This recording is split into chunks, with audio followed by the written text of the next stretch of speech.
Hello friends, how are you? I hope you will be fine.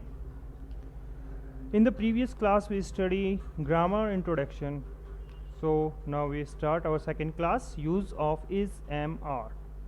Normally हम यहाँ पर जो है सिंपल इज एम आर का प्रयोग सीखेंगे, ठीक है, और वाज वर्ब का प्रयोग भी सीखेंगे। तो ध्यान से देखना है।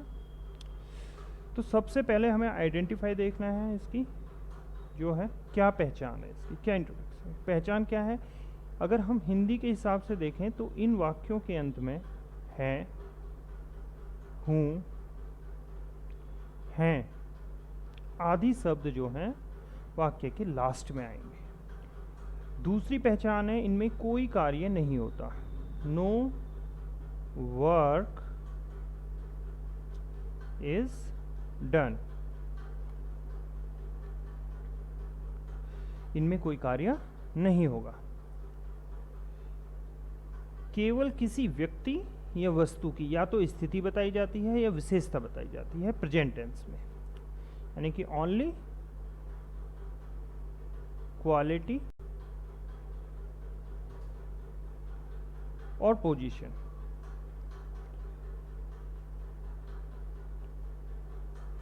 इज एक्सप्रेस्ड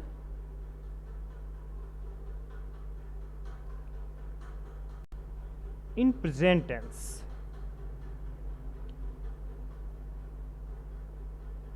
प्रेजेंट टेंस तो कोई कार्य नहीं होगा, केवल किसी व्यक्ति या वस्तु की स्थिति या विशेषता बताई जाएगी, ठीक है, क्वालिटी बताई जाएगी या फिर पोजीशन बताई जाएगी, ठीक है। अफर्मेटिव देखते हैं हम। सबसे पहले हमने असर्टिव के 2 टाइप्स पढ़े थे, अफर्मेटिव और नेगेटिव, ठीक है ना। तो इसमें सबसे पहले हम अफर्मेटिव पढ़ेंगे, ठीक है। तो अफर्मेटिव में क्या होगा, जो सिंगुलर सब्जेक्ट होंगे हमारे, सिंगुलर सब्जेक्ट। सिंगुलर सब्जेक्ट हमारे कौन कौन से हो सकते हैं, जैसे हमारा ही है, सी है, इट है, किसी व्यक्ति का नाम है, वो सभी सिंगुलर सब्जेक्ट में आएंगे, ठीक है ना। तो इनके साथ हम इज का प्रयोग करेंगे। अगर सब्जेक्ट हमारा आई या कोई प्यूरल सब्जेक्ट होगा, आई और प्यूरल सब्जेक्ट, ठीक है, तो आई और प्यूरल सब्जेक्ट के साथ हम आर का प्रयोग करेंगे। अब प्यूरल सब्जेक्ट में हमारे कौन कौन से आएंगे, यू हो गया आपका, वी हो गया, दे हो गया, ये सभी आपके प्यूरल सब्जेक्ट में काउंट होंगे। तो इनके साथ हमें आर का प्रयोग करना है, ठीक है। सॉरी, यहाँ पे हमने गलत की, या आई के साथ हम एम का प्रयोग करेंगे। आई के साथ हम किसका प्रयोग करेंगे, एम का, ठीक है ना। आई के साथ हम एम का प्रयोग करेंगे। रूल क्या हो जाएगा, सबसे पहले आप सब्जेक्ट का प्रयोग करेंगे, फिर आप is, am, are according to subject use करेंगे। उसके बाद ऑब्जेक्ट का प्रयोग करेंगे। ऑब्जेक्ट के बाद जो भी एक्सेट्रा वर्ड होगा बचा हुआ हमारा वो लिख देंगे, ठीक है ना। जस्ट एक एग्जांपल देखते हैं, जैसे भारत एक ग्रामीण देश है। भारत एक ग्रामीण देश है। भारत एक ग्रामीण देश है। तो ये हमने सेंटेंस लिया। अब इसमें हमें सबसे पहले देखना है भाई सब्जेक्ट क्या है।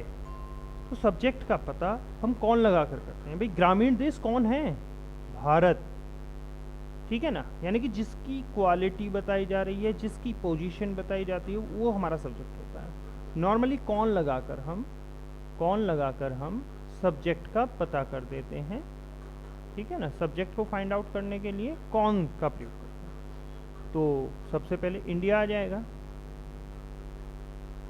इंडिया। अब इंडिया सिंगुलर है तो इसलिए इज आ जाएगा, इंडिया इज। अब कैसा है, एक ग्रामीण देश, ए रूरल कंट्री, रूरल कंट्री। कोई दिक्कत है इसमें। एक और एग्जाम्पल देखते हैं, जैसे परिश्रम ही सफलता की कुंजी है। परिश्रम ही सफलता की कुंजी है। अब सफलता की कुंजी क्या है? परिश्रम। तो यानी कि सबसे पहले subject hard work, hard work, hard work हमारा सिंगुलर है तो इज, परिश्रम ही सफलता की कुंजी है। तो हमने पहले सब्जेक्ट लिख लिया हार्ड वर्क, अब वो सिंगुलर है तो इज आ गया। अब क्या है वो? सफलता की कुंजी।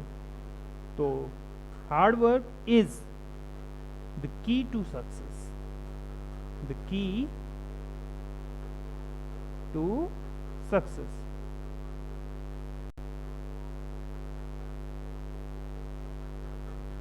ओके, आई होप ये समझ में आया होगा। अब देखते हैं हम नेगेटिव।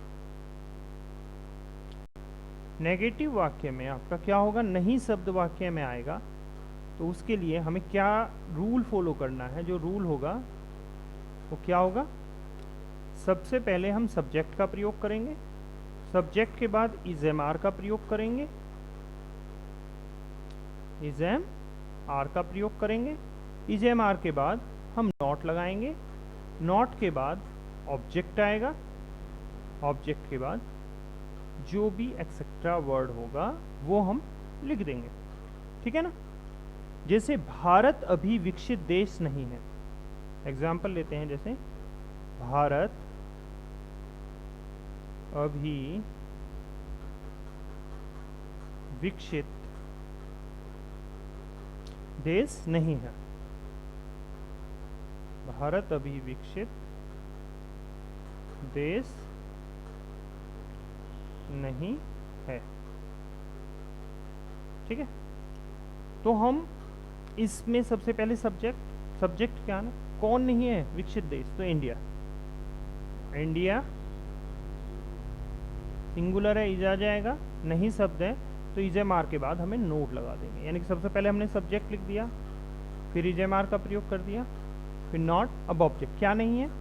अभी विकसित देश नहीं। ठीक है ना? तो India is not a developed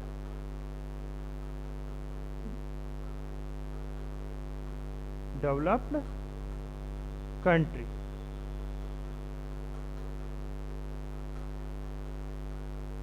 अभी के लिए हम सो फार का प्रयोग भी कर सकते हैं और येट का। तो India is not a developed country yet, या हम कह सकते हैं सो फार, येट के स्थान पर हम सो फार का प्रयोग भी कर सकते हैं। ठीक है ना? क्लियर है? अब देखते हैं इंटेरोगेटिव।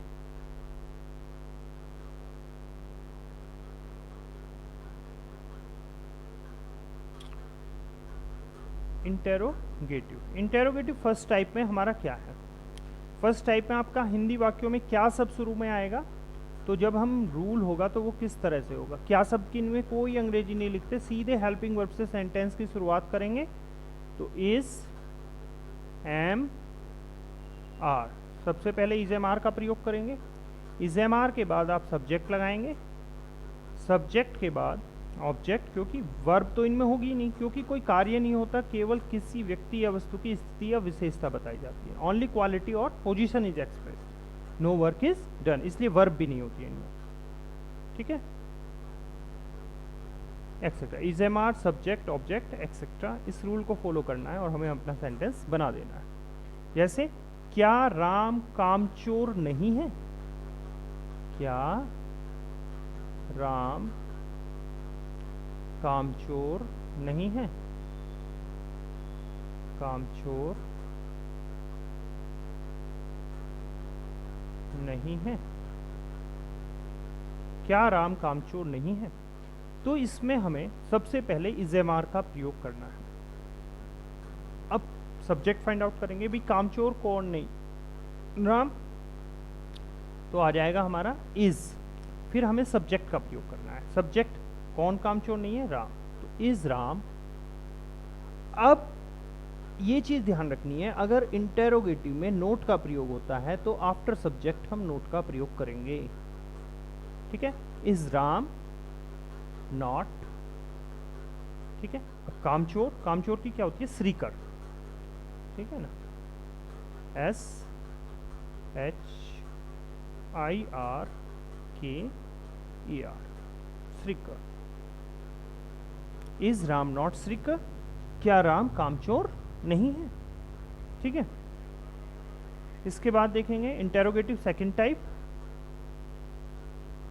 सेकंड टाइप में हमारा क्या है?